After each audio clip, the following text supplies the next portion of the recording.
Hello, dear boys. This is your teacher, Jana Akhtar, and welcome back to our online class. As the classes are going, and in our ongoing classes, we were just trying to discuss on our last chapter of our book, that was Physics to Save Life, and we had a brief discussion on different types of diagnosis element. And in today's class, this is the last class regarding to this chapter. In today's class, we will just try to focus on ECG machine, ECG, ETT, and on the topic of physics in treatment, physics that is used for treatment purpose. We will just try to discuss on these topics. So let's start our class. First of all, we will try to know about ECG, the electrocardiogram, also referred to as ECG. It consists of 12 lead. That's why this is also called 12 lead ECG, or sometimes called EKG. Is a non-invasive diagnosis test that evaluates your heart's electrical system to access for heart disease. That means it is done for determining any problem in a patient's heart. It uses flat metal electrodes placed on your chest to detect the electrical charges generated by your heart as it beats, which are then graphed. Because of this graph, this is called electrocardiogram. In this graph, the wave pattern should have a consistent shape. If the waves are not consistent, that means waves are not repeated in a perfect manner, then it is indicative of heart disease. British physiologist Augustus de Waller was the pioneer of ECG, and in 1887 published the first human electrocardiogram. So this was the basic idea about ECG. If we want to discuss about working process, in a conventional 12 lead ECG, 10 electrodes are placed on patient's limbs and on the surface of the chest.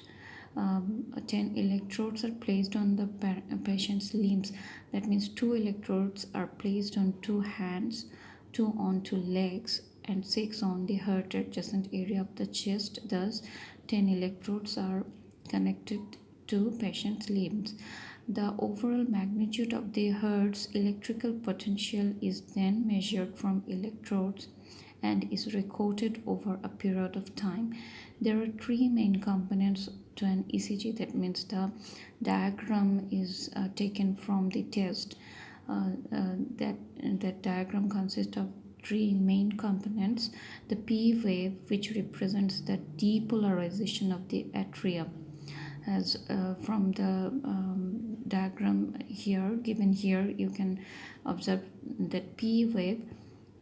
This is the P wave. This represents the depolarization of the atria. The QRS complex, this QRS complex, which represents the depolarization of the ventricles, and the last one is T wave, which represents the repolarization of the ventricles. P wave, QRS complex, and T wave. These are 3 main components of an ECG diagram, ECG graph. ECG is mainly done for when a patient experiences palpitation, irregular heart rate, or chest pain, or before major surgery. That means when a patient have irregular heartbeat, if a heart attack occurs, if the heart gets dilated, expanded, the heart size expanded, that is called the heart gets dilated. So for this kind of symptoms, the ECG is done for according to the prescription of doctor. And now if you just look the diagram over here, this is the method of taking ECG. Electrodes are attached to a patient.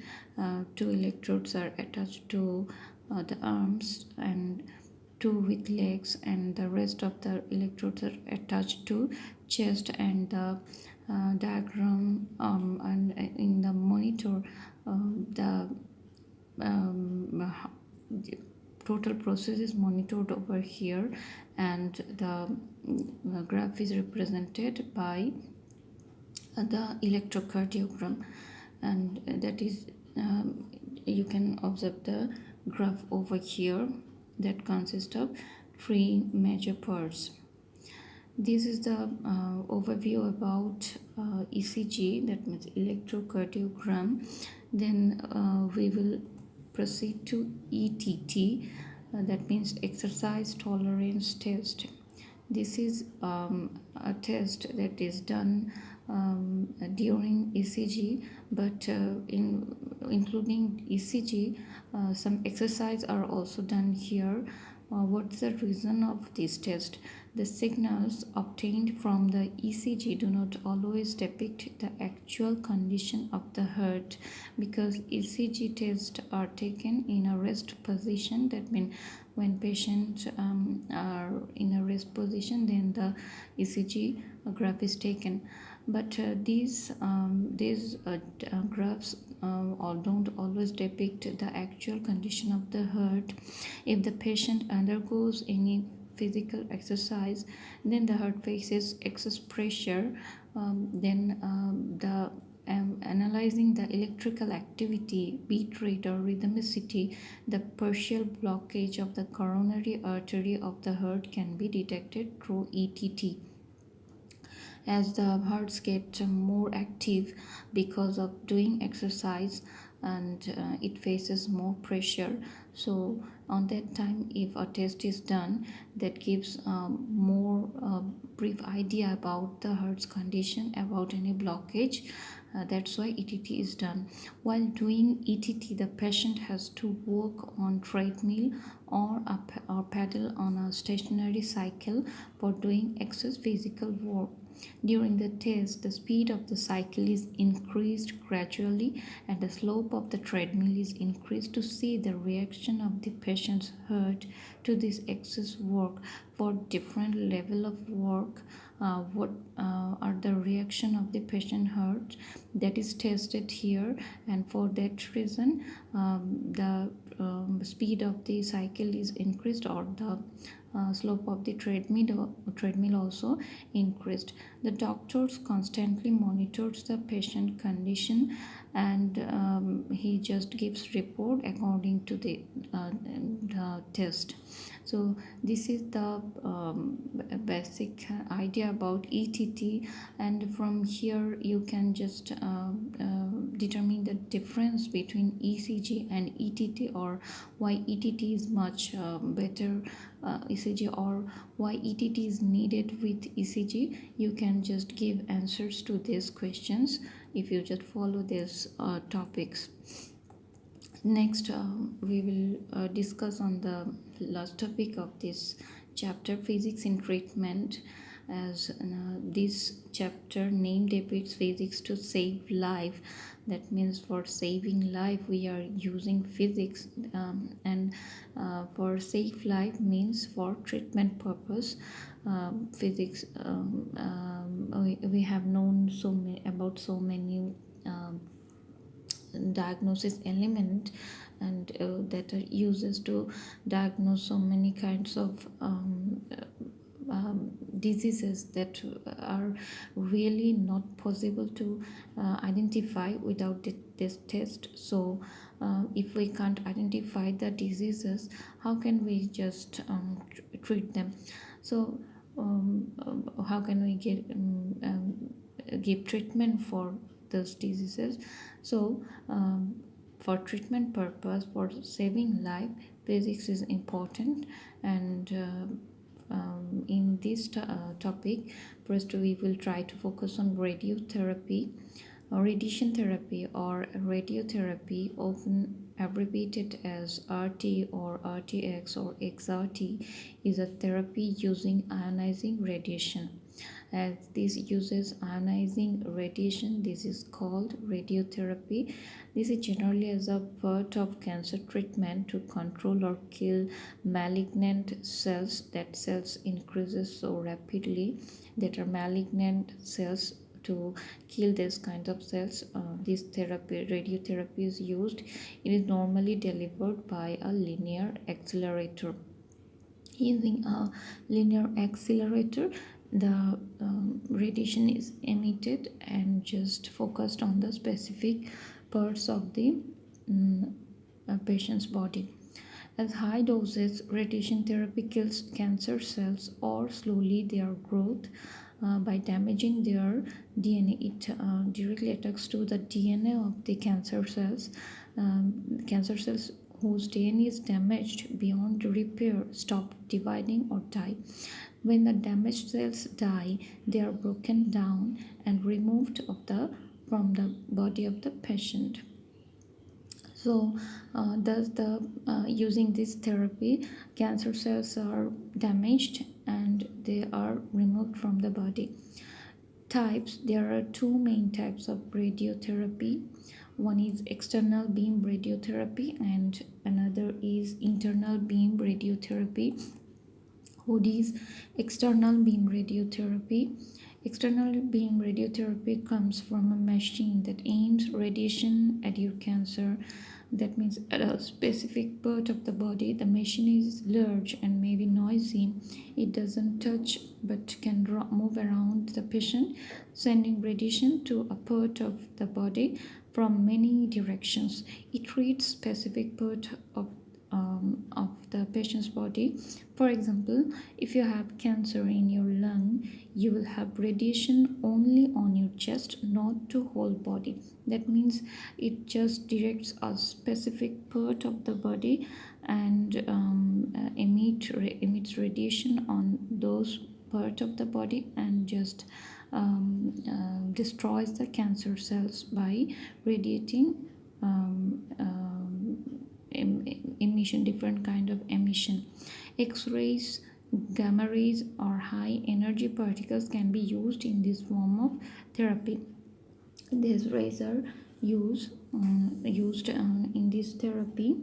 And the next one is here is the image of external radiation therapy, where radioactive source is directed to a specific part of the patient. This is the radioactive source, and here is also radioactive source is just directed to a specific part, and radiation is just aimed on the patient body, and this just attacks on tumor, and tumor absorbs radiation, and then their DNA are damaged and the tumor cells are died in this way. This is the external radiation therapy. Internal radiation therapy, this is a treatment in which a source of radiation is put inside your body. The radiation source can be solid or liquid. The difference between external and internal radiation therapy: in external radiation therapy, there is no need of direct touch of the radiating element to your body, but in internal radiation therapy, the radiation is directly put inside your body as a form of solid or liquid.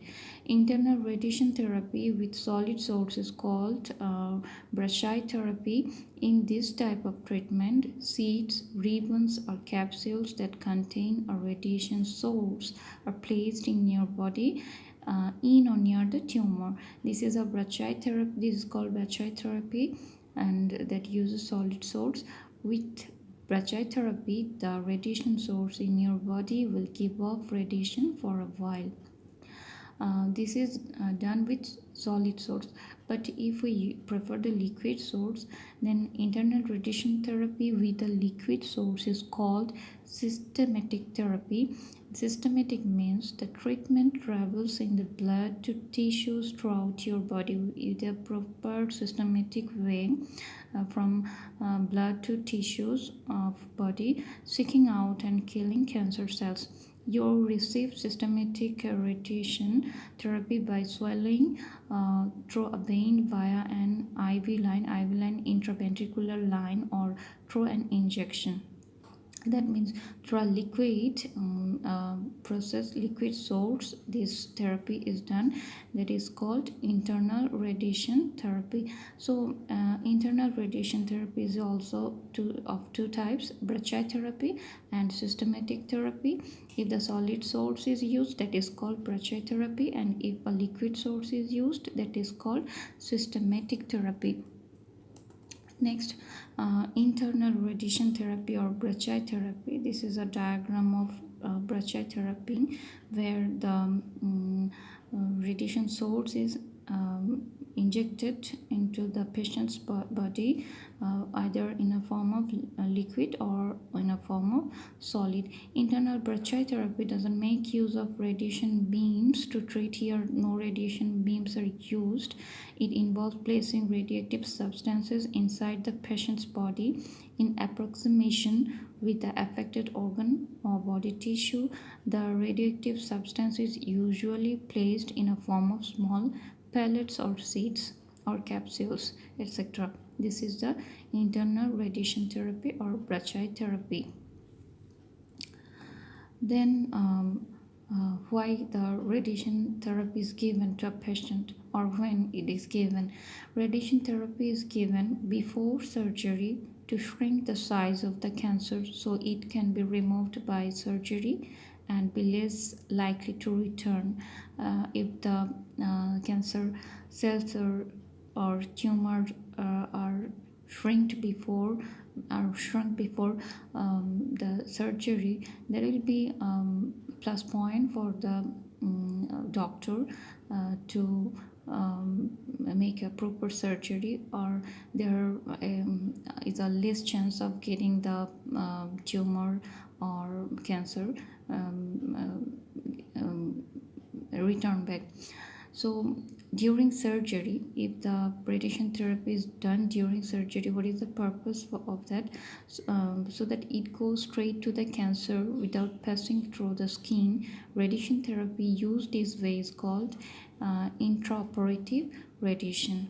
During surgery, if the radiation is used, that is called intraoperative radiation. And if it is used after surgery, it is used to kill any cancer cells that remain. The main purpose of surgery is to remove the cancer cells or tumor, but still after surgery still there exist any tumor or cells or any cancer cells.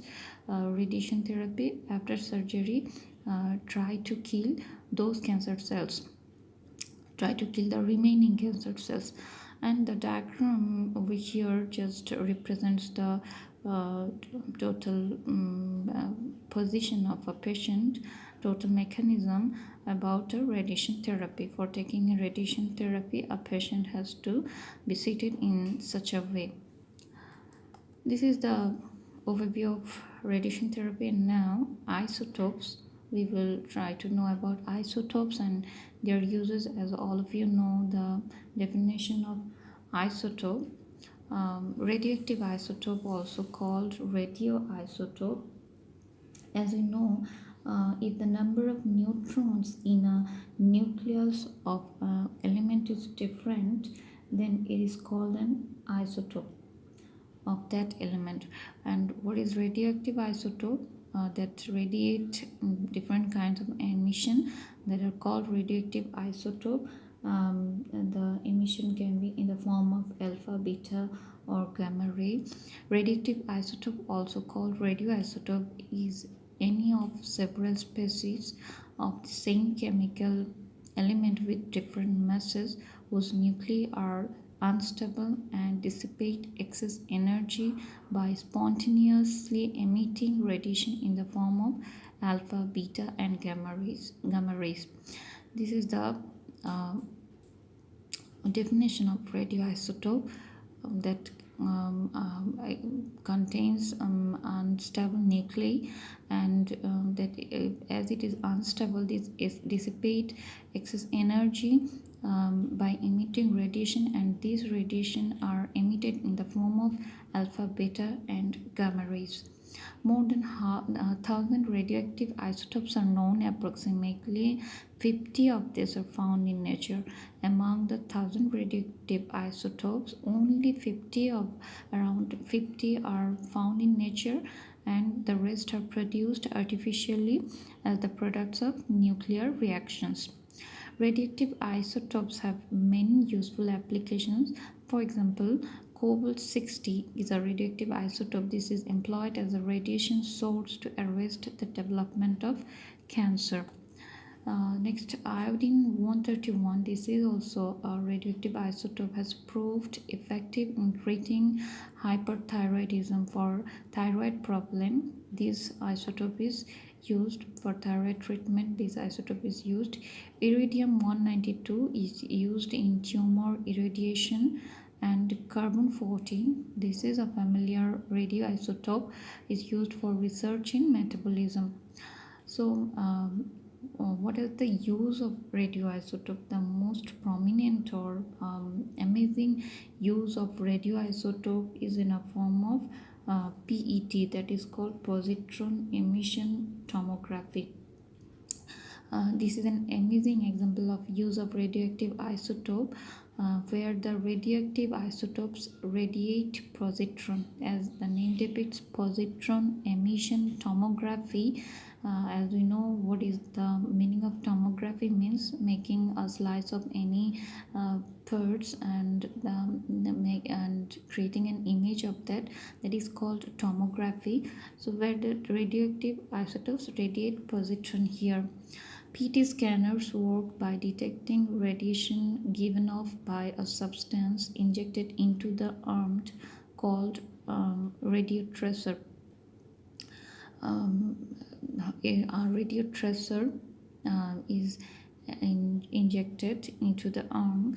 In most PT scans, a radiator called fluoro-deoxy glucose, the in short FDG, fluoro-deoxy glucose is used, which is similar to naturally occurring glucose. The radiotracer releases these glucose, that means fluoro-deoxy glucose, in the patient's body. So glucose is a simple sugar that is the body's main source of energy, because all cells need energy to properly function and divide. Glucose is found in every tissue and organ of our body. When a cell needs energy, it collects glucose and processes it into a usable form of energy. PET scans take the advantage of this process to create images. Cancer cells tend to use much more glucose than normal cells. Therefore, cancer cells and tumors collect more. The radiotracer appear as a different color on the resulting images. Radiotracer are inserted into the patient's body, and the cells use glucose. Radiotracer is also glucose in a special form. So body cells use glucose for getting energy, for getting divided, or for getting new cells. So which cells tend to absorb more glucose, that will just appear as a different color on the image. As the cancer cells are much prone to glucose, they need much more glucose, then they just accept, they just collect more radiotracer. That means they just receive more glucose, and as a result they appear as a different color on the resulting image. Working principle of PET. In PET, the radiation emitted from radiopharmaceutical injected into patient is registered by external detectors positioned at different orientation. Detectors are used here to detect the emitted radiation. The isotope distributes within different tissues and emits a positron A positron is a positively charged electron. This positron in turn interacts with free electron, and an annihilation reaction occurs here, resulting in the production of two photons or gamma rays of 511 kilo electron volt, emitted at almost 180 degree to each other. Then the distribution of radioactivity is estimated by back projection method. These rays are detected by opposing detectors. An incident photon is converted into light and then to electrical signal, and thus detecting the photon. These signals are just set as output, or from these electrical signals the images are formed over here. Thus detecting the photons, the place from where the positron was emitted can be determined. In this way we can determine where and how much positron is present with this positron, and from their emission of photon we can find out how much glucose is present and where inside the brain. That means our main target is to find out the amount of glucose, where the much glucose are present in which parts of our body. Specifically, in if we just want to say about brain, because PET process is a revolutionary role in discovering the functioning process of the brain. So where the much glucose are located, that place where the much amount of glucose are located, that is the place for probable place for cancer or tumor cells, because cancer or tumor cells uses much glucose. So we can determine the region of the brain becomes more active and uses more glucose in this way, using the positron emission tomography. This is a very interesting term and very important term also. Why is the PET or positron emission tomography is used? Why the as a radiotracer glucose is injected into your body, and what is the total procedure works here? That are all very important to know. So if we just observe the diagram over here, PET scan, this is a PET scanner that includes a camera for 3D image, and for creating image there is a device also. Here the photon positron, at first the positron is emitted, and that positron, the radioactive isotope that were injected into patient's body, that radiate positron, that positron combines with free electron and then transforms into energy as photon or gamma rays. For each positron, two photon or two gamma rays are emitted here, having 180 degree position, 180 degree angle between them, creating 180 degree angle between them. And these photons are then detected by PET camera, and the signals, then these photons are converted into light signal and then converted into image. So PET are mainly used to detect cancer, assess the effectiveness of treatment plans, determine the blood flow to the heart muscle, map brain and heart function. As brain and heart are the major function of our body, so diagnosis the function of brain and heart, PET are used. So this is a very important diagnosis element, and revolutionary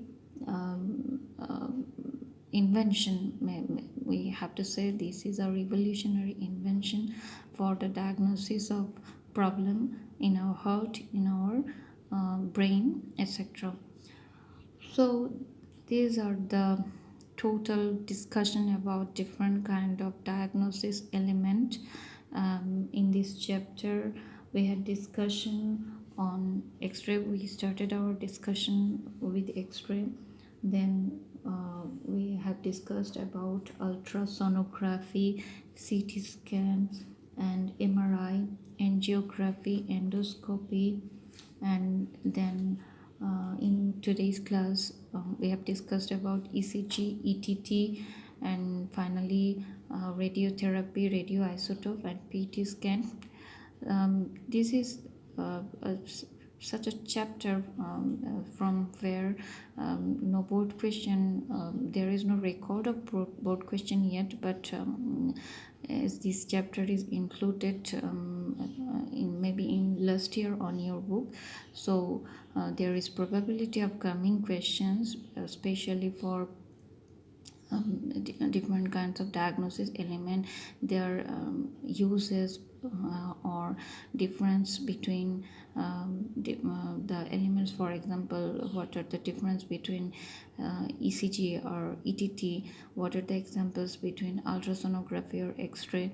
This kind of questions can come from this chapter. If you just have a brief idea about all diagnosis element, you can give answer to any kind of question. So try to just finish your lectures following our online class, and at the same time you just follow your book at home, and you are just going to sit for another in-house test. Best of luck for that exam. And next we will just try to have some more classes on reviewing our chapters again. We will just try to only do some creative type question, only try to solve some creative type question, and we will also give some homework for you. I hope all of you will just participate the class, doing your works, doing your homeworks. So that's all for today. Be safe and pray for all. Thank you, boys.